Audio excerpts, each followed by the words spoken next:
আসসালামু আলাইকুম সবাইকে। আশা করি সবার ঈদ অনেক ভালো যাচ্ছে and Eid Mubarak to you all. So আজকে কিছু কথা বলি, গতকাল সারাদিন ঈদের এক্সপিরিয়েন্স ঢাকায় মানে কেমন ছিল। অনেকে তো ঢাকার বাইরে থেকেও ভিডিও দেখে।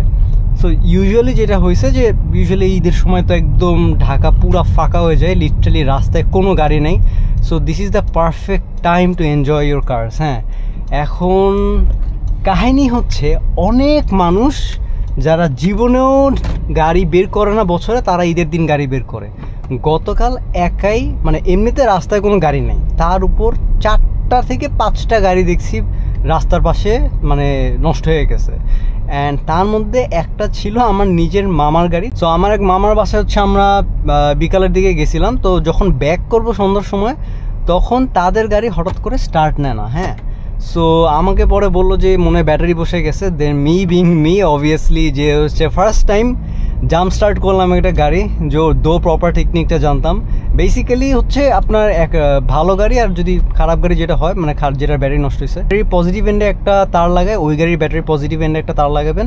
আর এই গাড়ির ব্যাটারি নেগেটিভ এন্ডে একটা তার লাগায়, নষ্ট গাড়ির একটা গ্রাউন্ডে তার লাগাবেন। গ্রাউন্ড মানে হচ্ছে কোনো একটা মেটাল পয়েন্ট, কিন্তু আবার কোনো মেটাল যেন না হয় যেখানে আপনার ইলেকট্রিক্যাল কম্পোনেন্টস আছে। হ্যাঁ, সো লেটস সেই সাসপেনশনের যে বড় খাম্বাটা আছে সামনে, ওইটার একটা হুকে লাগিয়ে দিলেও হয়।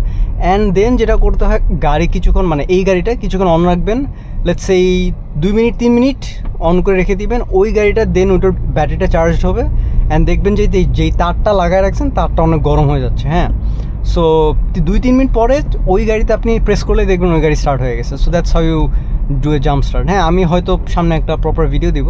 সো যাই হোক, বাদ দেখলাম যে প্রচুর গাড়ি, লাইক 4-5টা গাড়ি, এমনিতেই রাস্তায় গাড়ি ছিল না যখন নষ্ট হয়েছে।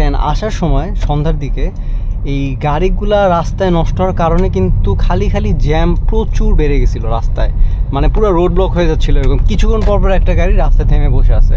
কয়েকটা গাড়ির ইস্যু যেটা দেখলাম, রেডিয়েটরে হচ্ছে আপনার পানি নাই বা হচ্ছে আপনার ওভারহিট হয়ে গেছে।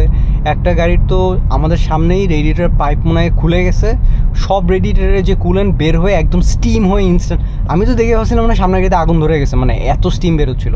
যাই হোক, পরে ওনারা সাইড করছিল। সকাল থেকে কিন্তু বিকাল টাইমটা পর্যন্ত ঈদের দিন একদম রাস্তা ফাঁকা থাকে। বাট কেউ যদি সন্ধ্যার পরে বের হইছেন তার আর মানে বাসায় যাওয়া লাগবে না। আমরা লিটারালি লালমাটিয়া থেকে ডিউচেস যেখানে 20 মিনিটে গেছিলাম দুপুরের দিকে, সেখান থেকে আসতে লাগছে হচ্ছে অ্যারাউন্ড মোর দেন 1 hour 10 minutes। হ্যাঁ, সো মানে অতিরিক্ত জ্যাম। আর স্পেশালি ওই যে ওই বিজয় সরণি আর হচ্ছে আপনার ওই সংসদ ভবনের সামনে, মানে চিন্তার বাইরে জ্যাম। মানে নর্মাল ডে তো এত জ্যাম দেখি না এই অবস্থা। এই যে এখন এই যে 12তে যাচ্ছি, পুরা রাস্তা ফাঁকা, কি শান্তি গাড়ি চালায়। তার মধ্যে যে স্পিড ব্রেকারগুলো দিচ্ছে, কেন এরকম স্পিড ব্রেকার বানানোর কি যে মানে, এটা এত বিজি একটা রোড, এখানে যদি এত স্টিপ 2টা স্পিড ব্রেকার রাখে, এখানে কে টানবে? আমার কথা হচ্ছে সেটা, এখানে টেনে যাবে কই? সামনে যেতে তো হামাই লাগবে।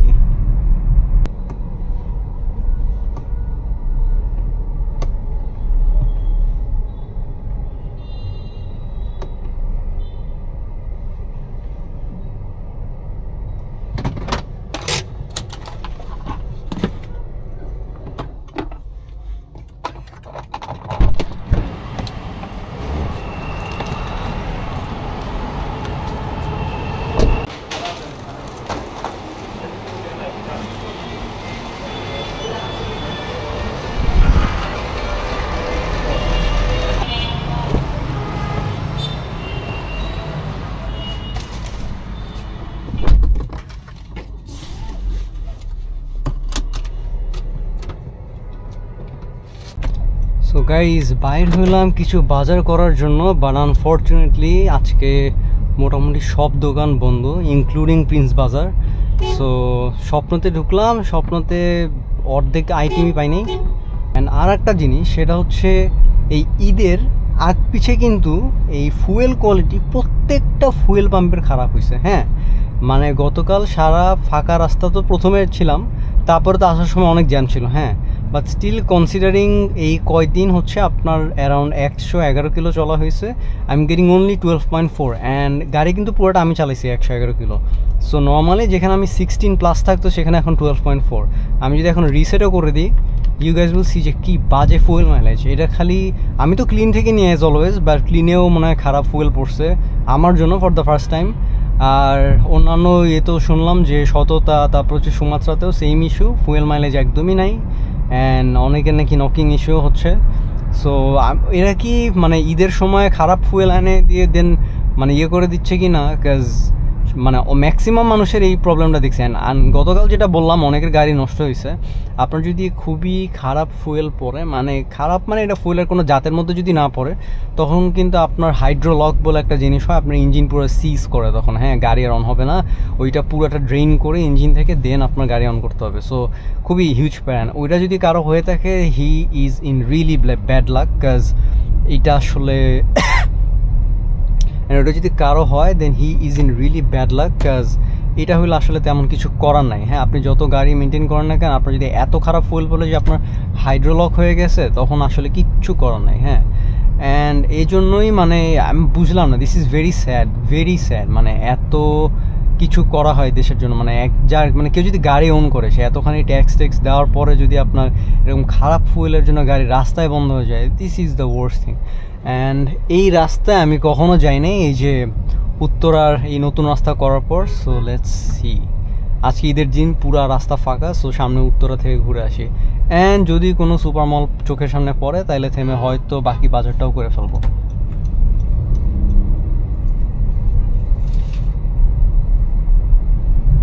এই রাস্তাটা করাতে যে কি ভালো হয়েছে, নট অনলি দ্যাট, ওই রাস্তার একদম শুরুতে কিন্তু আপনার দিয়ে দিচ্ছে যে এখানে বাস আর ট্রাক এখান দিয়ে আসতে পারবে না, অ্যান্ড এই বাস ট্রাক বন্ধ করার কারণে কিন্তু রাস্তাটা এখনও এইভাবে আসে, রাইট? কাজ ওই যে বালি ট্রাকগুলো যদি আসে, পুরা রাস্তাটা নষ্ট হয়ে যাইতো একদম, অ্যান্ড মানে খুব বেশি দিন না, কত 6 মাসের মধ্যে রাস্তা শেষ। সো এই জিনিসটা ভালো করছে। অ্যান্ড যে এই ট্রাকগুলোর জন্য কিন্তু যে মোড়টাতেও জ্যাম হয়ে যেত, আপনার এই ওসমানী হলের সামনে দিয়ে যেই ইউটার্নটা নেয় সবাই, ওইখানে পুরা জ্যাম হয়ে যেত একদম। ঈদের সময় একটা জিনিস এই যে সব গাড়ি মানে কার এনথুজিয়াস্টদের জন্য, যে গাড়ি নিজে চালায় ঈদের দিনে মজা, মানে এই মজা কখনো পাওয়া যায় না বাংলাদেশে। মানে লিটারালি পুরা রাস্তাঘাট ফাঁকা থাকে এক্সেপ্ট সন্ধ্যার পর। সো কেউ যদি সন্ধ্যার পর চিন্তা করেন বাইরে নামবেন, বেস্ট অফ লাক। সো গাড়ি যে এত স্মুথ ট্রেনে আসতেছি, রাইট? ইটস অনলি টাচিং 18, যেখানে এখন 24+ চলে যেত। এখন অনেকে যারা আমার ভিডিও মানে এটা ফার্স্ট ভিডিও হিসেবে দেখতেছেন, সো তাদের কাছে বলতে মানে ওয়ার্ড লাগতে পারে যে মানে হাইব্রিড না 24+ কেমনে যায়, বাট হ্যাঁ এই গাড়ি যায়। So it's 18.5, which is very disappointing. Fuel quality আর কিচ্ছু না, মানে এত খারাপ ফুয়েল কোয়ালিটি দেওয়া শুরু করছে।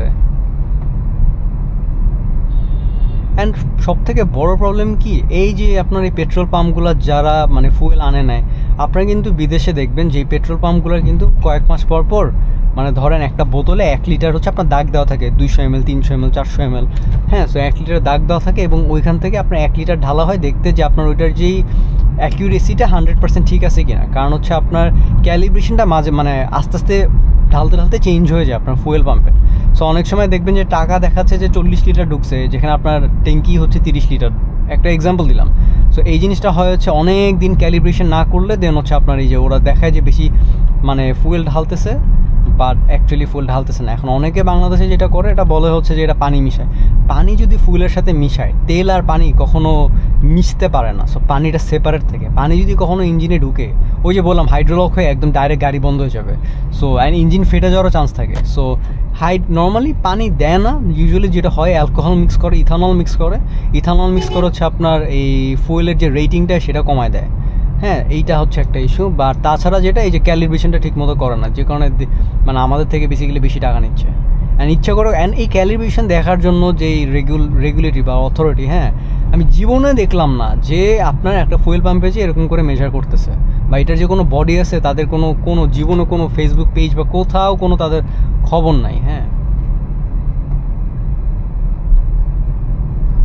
অ্যান্ড গাইজ এই টাইমটা কিন্তু খুবই ভালো একটা টাইম, কেউ যদি গাড়ি চালানো শিখতে চান, মানে যেহেতু রাস্তা একদম ফাঁকা থাকে। অ্যান্ড ফাঁকা রাস্তায় আই হোপ আপনারা মানে ধূপ করে সাইডওয়ালা মেরে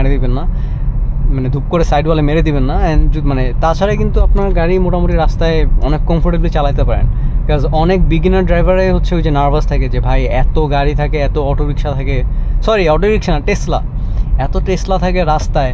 সো কেমনে গাড়ি চালাবো, এই যে মানে কি বলবো আমি এদের। গতকাল একটা ইনসিডেন্ট বলি। সো দুপুরবেলা যখন যাচ্ছিলাম একদম ফাঁকা রাস্তায়, মানে এরকম রাস্তা পুরা ফাঁকা, আশপাশে কিচ্ছু নাই, হ্যাঁ এরকম ফাঁকা রাস্তায় লেটসে একটা ক্রস সেকশন ছিল, মানে ইন্টারসেকশন ছিল সামনে। তো বাম সাইড থেকে একটা সাইকেল এসে ও হচ্ছে ডান সাইডে রাস্তায় যাবে, ফাইন, আমি এখান থেকে সোজা যাচ্ছি। সো ও যে স্পিডে ছিল তো ও ইজিলি ক্রস করে যেত, আমি যে স্পিডে ছিলাম আমি ইজিলি ক্রস করে যেতাম, কারো সমস্যা হতো না। ইস্যুটা হয়েছে হচ্ছে ও আসতেছে, আমার পিছনে রাইট সাইড থেকে একটা বাইক অনেক জোরে আসতেছে। এখন এইটা তো ওর ব্লাইন্ড স্পটে পড়ে গেছে, ও দেখে নাই। বাই দ্য টাইম ও দেখছে একটা বাইক আসতেছে, ও নিজেকে বাঁচানোর জন্য ব্রেক করছে, সামনের ব্রেক ধরছে, পুরা সাইকেল স্টপ হয়ে। আমি স্লো ছিলাম, আমি দাঁড়ায় গেছি যে হইতেছে কি। আমি 1 সেকেন্ডের জন্য ভাবলাম যে ও কি স্টান্ট করতেছে কি না, কাজ ফাঁকা রাস্তা, অনেকে হইতেই পারে যে মজা করার জন্য স্টান্ট করতেছে বা সামথিং। পরে বুঝলাম যে না, ও পুরা কন্ট্রোল হারায়, সাইকেলের পুরা পিছনের চাকা মনে ওর মাথার উপর পর্যন্ত উঠে গেছে, উঠে দেন ধাম করে গাড়ির সামনের সাইডে পড়ছে। অ্যান্ড গেস ওয়াট, হালকা স্ক্র্যাচ পড়ে গেছে, মানে খুবই হালকা, পেইন্টের উপর দিয়ে গেছে, তো পেইন্ট মানে স্ক্র্যাচ হয় না, পলিশ করলে উঠে যাবে। বাট দেন এগেন আমি ইনস্ট্যান্টলি সিট বেল্টটা খুলছিলাম, বাট দেন ভাবলাম আজকে ঈদ, দেন আর কিছু করি নেই। So that's just the reality of it. আসলে বাংলাদেশে এইটা আসলে একটু মেনে নিতেই হয় তেমন।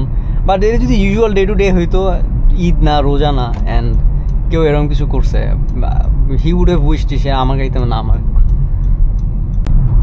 আচ্ছা গাইজ, আর একটা ইস্যু নিয়ে কথা বলি, সেটা হচ্ছে চাঁদ দেখা ইস্যুটা নিয়ে। হ্যাঁ, সো আমি হচ্ছে আগে মোটামুটি অ্যাস্ট্রো ফটোগ্রাফি করতাম। সো অ্যাস্ট্রো ফটোগ্রাফি যারা জানে না, সেটা হচ্ছে রাতের বেলা ক্যামেরা দিয়ে হচ্ছে আপনার বিভিন্ন তারা বা হচ্ছে চাঁদের অনেক ডিটেল পিকচার্স তোলা। আমি কয়েকটা পিকচার্স দিয়ে দেবো যেগুলো আমার তোলা ছিল।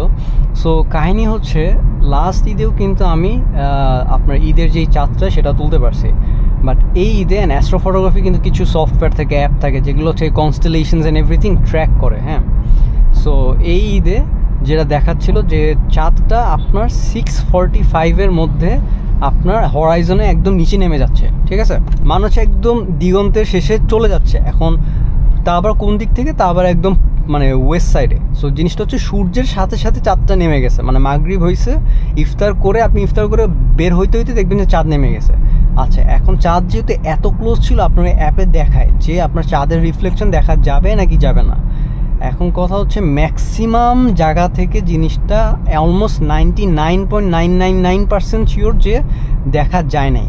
এখন পর্যন্ত কোনো চাঁদের অরিজিনাল পিকচার এখন পর্যন্ত নাই, যেটা ঢাকা থেকে বা মানে নর্দার্ন পার্টস থেকে তোলা হয়েছে। হ্যাঁ, একটা খালি ভিডিও দেখা হয়েছে, সেটা হচ্ছে আপনার চিটাগংয়ের কক্সেস বাজার থেকে, মোস্ট প্রবাবলি বিচের ওইখানে আর কি একটা ভিডিও করছে, যেই ভিডিওটা হচ্ছে বেয়ারলি, মানে যে একদম সানসেট হওয়ার সময় চাঁদের হালকা দেখা গেছে।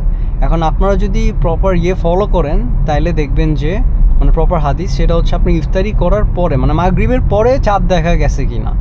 এখন সো জিনিসটা হচ্ছে অনেকের কোয়েশ্চেন থাকতে পারে যে চাঁদের মানে সৌদি আরবে যদি একদিন মানে ঈদ হয়, তাহলে আমাদের তারপরে ঈদ হওয়ার কথা। জিনিসটা কিন্তু অলওয়েজ এরকম না, চাঁদের কারণে কিন্তু জিনিসটা একটু ডিফারেন্ট। বিকজ সূর্য যেমন 24 আওয়ার্সেই প্রত্যেকবার একটা কমপ্লিট সাইকেল কমপ্লিট করে, হ্যাঁ, বা চাঁদের কিন্তু ঘন্টাটা ওরকম না, চাঁদের অরবিটটা কিন্তু ডিফারেন্ট। সো দেখা যায় বাই দ্য টাইম সূর্য অ্যান্ড চাঁদ একই সাথে স্টার্ট করছে, দেখা যায় যে আপনার মানে 12 আওয়ার্সের মধ্যে অনেকখানি সেপারেশন হয়ে গেছে। সো যেটা হয়েছে যে গতকাল সন্ধ্যায় অ্যারাউন্ড 7টার দিকে আপনার চাঁদ দেখা গেছে ফর দ্য ফার্স্ট টাইম, ঠিক আছে। বাট আমরা কী করছি, আমাদের ইসলামিক ফাউন্ডেশন অ্যান্ড ব্লা ব্লা ব্লা, আমি কাউকে দোষ দিচ্ছি না, জিনিসটা হচ্ছে ওরা পরশুদিনই বলে দিছে যে না পরশুদিন চাঁদ দেখা গেছে, অ্যান্ড সো গতকাল ঈদ হয়েছে। বাট পরশুদিন চাঁদের অ্যাকচুয়াল কোনো পিকচার ছিল না, যেটা দেখা গেছে সেটা খালি কক্সেস বাজার থেকে দেখা গেছে, which is a very rare incident. আচ্ছা, লেটস সে আপনাকে যদি আমি বলি যে আমরা ইন্ডিয়াতে থাকি অ্যান্ড ইন্ডিয়ার নর্থ এন্ডে কিছুই দেখা যায় নাই, বাট একদম সাউথ এন্ডে দেখা গেছে। এখন সেটার জন্য রুলিং কি আমার এক্স্যাক্টলি ঠিক জানা নাই, বাট আমার কাছে জিনিসটা খুবই উইয়ার্ড লাগছে। হ্যাঁ, কাজ নবীজির হাদিস অনুযায়ী আছে যে চাঁদ দেখা একটা মানে সুন্নাহর মধ্যে পড়ে। সো চাঁদ দেখে ঈদ করা, guess why he said that, because এই জিনিসটা হবে, চাঁদ না দেখেই ওরা আগে ঈদ পালন করবে। অ্যান্ড আমি এক্স্যাক্টলি দোষ দিচ্ছি না, বিকজ যেটা বললাম ঢাকা থেকে এই দিক থেকে দেখা যায়নি কোনো মতেই, যত যেই থাকুক না কেন, অ্যান্ড কোনো ছবিও নাই এটার প্রুফ হিসাবে, ঠিক আছে। সো মানে আমরা কতটা ব্লাইন্ড এই নিউজের উপর, যে আমাদের বললো আর আমরা খাইলাম, কেউ নিজে থেকে দেখে নেই। অ্যান্ড কিছু মানুষ আবার বলে তারা নাকি 8টার সময় চাঁদ দেখছে। ভাই আপনি চাঁদ দেখছেন না অন্য কিছু দেখছেন, আসলে মানে ডাউটের কথা। 6-7 মানে 7টার মধ্যে আপনার চাঁদ অলরেডি নিচে, মানে হরাইজনের নিচে, আপনি চাঁদ থেকে দেখতেছেন 8টার সময়। যাই হোক, সো এখন কাহিনী হচ্ছে আমাদের করণীয় কি, আমাদেরকে যে ইসলামিক চাঁদ দেখার ফাউন্ডেশন থেকে যেটা বলছে আমরা ওইটাই করবো, বিকজ পুরা দেশ এখন ওইটাই ফলো করবে। আর তারা যেহেতু পাওয়ার অফ অথরিটিতে আছে, সো তারা যদি ভুল করে সেটা তাদের উপর, সেখানে আমাদের কিছু করার নাই। বাট হ্যাঁ, জিনিসটা আমি যেহেতু ফার্স্ট টাইম এক্সপিরিয়েন্স করলাম তাই একটু শেয়ার করলাম যে জিনিসটা খুবই উইয়ার্ড, যে চাঁদের কোনো চিহ্ন নাই, অ্যাস্ট্রো ফটোগ্রাফির অনুযায়ী কোনো খবর নাই যে চাঁদ দেখা যায় নাই actually. And not only that, এবার সৌদি আরবেও সেম কাহিনী, চাঁদ দেখা যায় নাই, স্টিল ওরা ঈদ পালন করছে। মানে আপনি যদি একটা দিন ওয়েট করেন তাইলেই কিন্তু চাঁদটা একদম ক্লিয়ারলি দেখা যায়, যে ক্রিসেন্টটা দেখা যাচ্ছে, হ্যাঁ। বাট না, একদিন আগেই করতে হবে, যদি চাঁদ দেখা যাক না যাক, একদম মানে টেলিস্কোপ আর সামথিং ইউজ করে। Bro come on.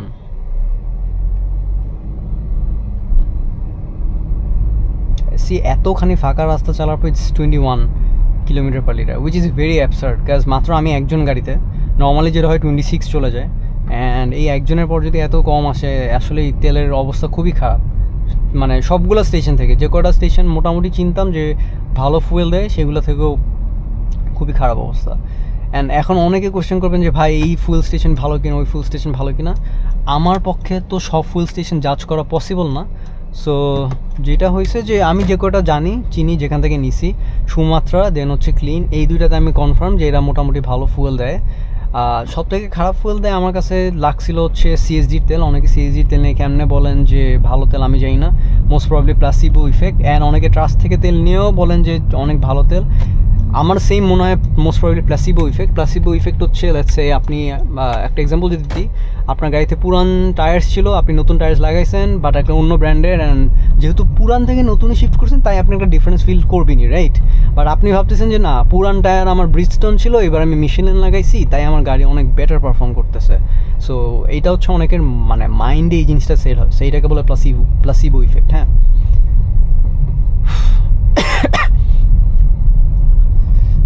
অ্যান্ড হ্যাঁ, যাদের মনে করেন অ্যাকচুয়ালি টার্বোচার্জ ডিরেক্ট ইনজেক্টেড গাড়ি আছে, যেমন সিভিক, সিআরভি, তারা অ্যাকচুয়ালি বলেন যে তাদের কোন ফুল স্টেশন থেকে অ্যাকচুয়ালি নকিং বা এরকম কোনো কিছু হয় নাই, ট্রাস্ট কি আসলেই ট্রাস্টওয়ার্দি কি না। ঠিক আছে, so happy Eid Mubarak to all, and we will see you in the next one.